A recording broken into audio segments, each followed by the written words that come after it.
नमस्कार, मी अश्विनी. आशू रेसिपी मराठीमध्ये सर्वांचं खूप खूप स्वागत आहे. आणि आज कार्तिकी एकादशी आहे. कार्तिकी एकादशीच्या सर्वांना खूप खूप शुभेच्छा. चला तर मग आज उपासाचंच काहीतरी बनवूया, म्हणजेच एकदम छान अशी रेसिपी होणार आहे. चला तर मग किचनकडे वळूया. आज उपासाचा वडा म्हणजे साबुदाणा वडा बनवत आहोत. चला तर मग साबुदाणा वड्यासाठी लागणारे आपण साबुदाणा घेतलेला आहे, बटाटे उकडून घेतलेले, साल काढून घेतलेले, मिरचीचा ठेचा घेतलेला आहे, चवीपुरतं मीठ आणि शेंगदाण्याचं कूट. प्रथम आपण साबुदाणा घेऊया. बटाटे कुस्करून घेणार आहोत. त्यात आपण बटाटे पूर्ण कुस्करून घेतलेले आहे. त्यात चटणी घालून घेणार आहोत.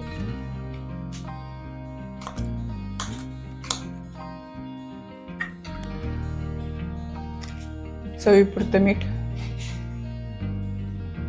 आपल्याला कूट घालून घ्यायचंय शेंगदाण्याचा आणि एक जेव करून घ्यायचे पूर्ण.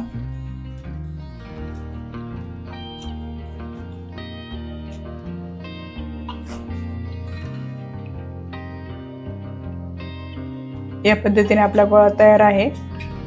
आपण पावशेर साबुदाणा घेतलेला होता, त्यासाठी 4 किंवा 5 बटाटे भरपूर होतात. जास्त बटाटे घातले तर नरम होतात. आणि एक फुल वाटी आपल्याला शेंगदाण्याचं कूट लागलेलं आहे. शेंगदाण्याच्या कुटाने काय होतं, कुरकुरीत होते आपले वडे. आणि आपण आता छोटे छोटे वडे तयार करून घेऊया. या पद्धतीने आपण वडे तयार करूया. या पद्धतीने आपण वडे करून घेतलेले आहे. आता आपण तळून घेऊया.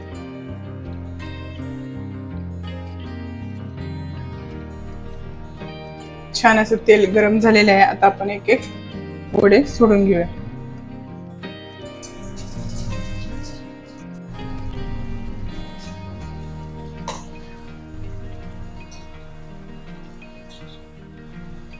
दोन 3 मिनिट झालेले आहे. आपण आता पलटी करून घेऊया.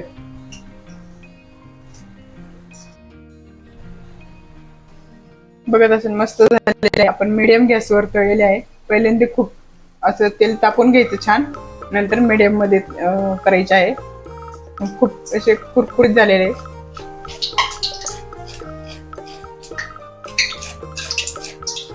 झालेले, मस्त.